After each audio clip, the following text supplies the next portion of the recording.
Monsieur. Merci beaucoup. Bon, pour moi, il est impossible de parler de l'impôt de l'économie sans parler de la dette, parce qu'elle pèse lourdement sur le budget, donc sur l'impôt. Bon, il est indispensable de rétablir l'équilibre du budget de l'État pour réengager un cercle vertueux. Moins d'impôts entraîne moins de charges sur les ménages et les entreprises qui peuvent consommer et investir. Alors on nous parle souvent en permanence des 3% du PIB pour rester dans les critères de Maastricht. Mais pour moi, ce chiffre n'a aucune valeur ni de sens. C'est une invention technocratique qui fausse toutes les analyses. Parce que nous ne rembourserons pas la dette avec le PIB. On remboursera la dette avec l'argent du budget. Je rappelle que la nation est composée de 3 parties, l'administration, les ménages et les entreprises. Dans l'administration, le mauvais élève, c'est l'État, car les collectivités territoriales sont peu endettées et les comptes sociaux également. Alors j'ai essayé de retrouver quelques chiffres. Si je me trompe, vous me corrigerez. Alors, la dette de l'administration, elle est aujourd'hui de 2360 milliards. J'avais dit 2350 milliards il y a un mois. On a pris 10 milliards de plus en un mois. Alors, elle comprend celle de l'État et des collectivités territoriales et des comptes sociaux. On parle beaucoup des comptes sociaux, mais quelle en est la véritable réalité? Les déficits des comptes sociaux ont été regroupés dans un compte spécial, la CADES, la Caisse d'amortissement de la dette sociale. Ça a été créé par Alain Juppé en 1996. Alors, on a confié à cette caisse plein de trucs au fur et à mesure. Je ne vais pas rentrer dans les détails, mais pour 260 milliards d'euros. La CADES a fait plutôt bien son boulot puisqu'elle en a amorti 140. Donc, reste 120. Alors, il reste quelques bricoles à droite à gauche. On va dire en fait qu'aujourd'hui, la dette sociale, on peut l'évaluer à environ 150 milliards d'euros. Donc, je rappelle que l'ensemble des dépenses sociales sur la France, si on ajoute tout, c'est environ 150 milliards, à peu près. Non, vous pouvez multiplier par 3. 750 milliards. Ah, vous avez dit 150. Non, j'ai dit 750 milliards. J'ai dit que ce qui reste à payer de la dette, actuellement, c'est 150 milliards. Mais le budget social de la France, si on additionne tout, la Sécu, la CAF, les accidents du travail, etc., le chômage, ça représente 750 milliards. C'est bien ça à peu près. Bon. Donc en fait, ces 150 milliards, ça représente seulement 20% d'une année de fonctionnement, c'est-à-dire 3 mois. Donc c'est pas si grave que ça, même si on peut toujours dire que c'est beaucoup. Alors la dette de l'État, la dette des collectivités territoriales, si j'ai bien compris, elle représente à peu près 150 milliards d'euros. Donc reste de la dette sociale et de la dette des collectivités territoriales, environ 300 milliards. La dette de l'État donc s'évalue à 2060 milliards. Donc en fait, sur les dettes de l'administration, la plus grosse part, la part la plus importante, c'est la dette de l'État. Et le budget annuel de l'État, c'est à peu près entre 400 et 450 milliards. Ça veut dire que, si on rapporte les chiffres, on a 4 à 5 années de fonctionnement de l'État en dette. C'est-à-dire que ça représente beaucoup par rapport à cette somme. Actuellement, les 2 dernières années, on est sur des déficits pour 2018 qui est environ 90 milliards d'euros et on envisage 100 milliards d'euros pour 2019. À ce rythme-là, sur le quinquennat de M. Macron, la dernière année, elle est complètement à crédit. Vous vous rendez compte que la situation est très importante. Donc, le problème, c'est de contrôler mieux le budget de l'État. Parce que dans le même temps, les ménages et les entreprises disposent de 4 000 milliards de réserves. En assurance vie, en dépôt bancaire, en actions obligations. en réserve de trésorerie pour les entreprises. Donc voilà, on nous impose des choses aux entreprises et aux ménages, alors que nous, on a les réserves financières. On est les bons élèves de la classe nation France.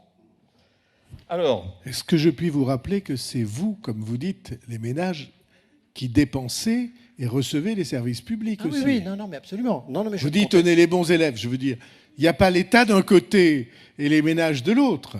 Non. C'est l'État qui finance un grand nombre de services en direction des ménages, l'éducation, la santé, absolument, la justice, absolument. La gendarmerie, la police, l'armée, tout ça, c'est de la protection des ménages. Ah non, mais absolument, on est d'accord. Ça, je ne le conteste pas, au contraire, on a des services publics, etc. Mais il n'en reste pas moins que s'il y a un effort à faire, c'est sur l'État. Monsieur parlait de la réforme de l'État, c'est là que doit porter notre effort maximum. Ça me semble logique. Alors, moi, j'ai essayé d'imaginer des solutions. Alors, je suis d'accord avec l'analyse de monsieur, mais on est dans un monde ouvert, on ne va pas mettre des contrôleurs partout, évidemment. Alors, voilà moi ce que je propose. Donc, d'abord, le budget. Le budget, grosso modo, depuis la fin du deuxième conflit mondial, on le recopie chaque année et on lui applique un taux de progression voilà. égal à l'inflation, à peu près, un peu plus. Et même généralement supérieur. Oui. Et généralement, depuis 45 ans qu'on a des budgets en déficit, on s'est toujours planté. Donc on a augmenté le déficit petit à petit. Donc moi, ce que je propose, c'est que ce taux de croissance, on le supprime. C'est-à-dire qu'on établit le budget de l'État sur la réalité de ce qu'on gagne, pas de ce qu'on va dépenser. Donc déjà, on gagnerait, par exemple pour cette année, je crois que c'est 1%,7. Voilà. Donc déjà, tous les ans, on va regagner un petit peu.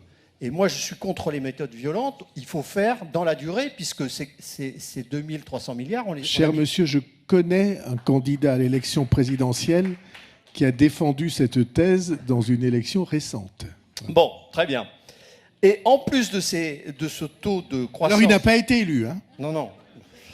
Je comprends. Mais enfin, c'était pas mal quand même. Moi non plus.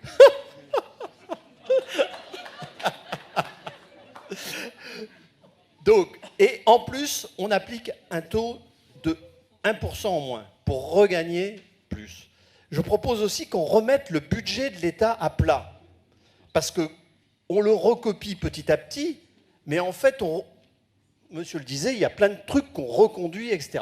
Et les députés et les sénateurs pourraient très bien remettre le budget à plat et voir si on n'a pas de choses en trop. Et il y en a. On pourrait gagner 10 milliards facilement. Vous avez entendu les applaudissements, beaucoup étaient sur le dépassement du temps. Je vais accélérer. Ensuite, il faut soulager le poids de la dette. Là, j'ai imaginé un dispositif que je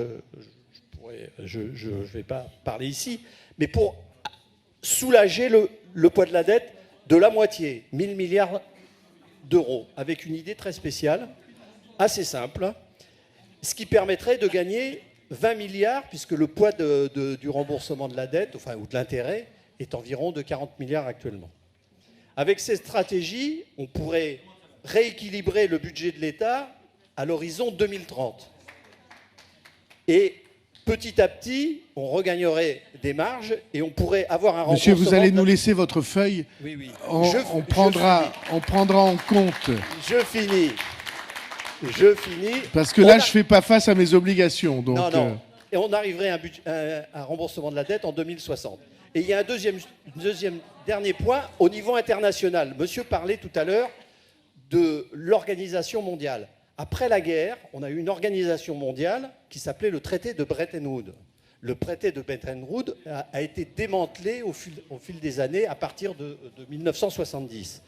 Moi, ce que je propose, c'est un Bretton Woods du XXIe siècle. Parce qu'aujourd'hui, il nous faut remettre en ordre le système, inventer un nouveau système économique et financier mondial. parce qu'on est menacé par une méga crise économique. Actuellement, les dettes mondiales, État, ménages, entreprises, c'est 200 000 milliards d'euros. Alors tous ne sont pas des emprunts pourris là-dessus, mais une grande partie peut nous exploser à la figure. Monsieur, il faut qu'on s'arrête parce que je vais me faire lyncher. Voilà. Je vais me faire lyncher. Mais Je vais juste dire que Christine Lagarde, qui est quand même pas une grande révolutionnaire et qui est la directrice du FMI, a annoncé cette crise. oui, la crise, oui, mais j'attends qu'on aille expliquer à la République populaire de Chine comment on va remettre, comment on va... oui, c'est ça, oui. Voilà. Merci, mais vous allez donner le papier, ça sera pris en compte.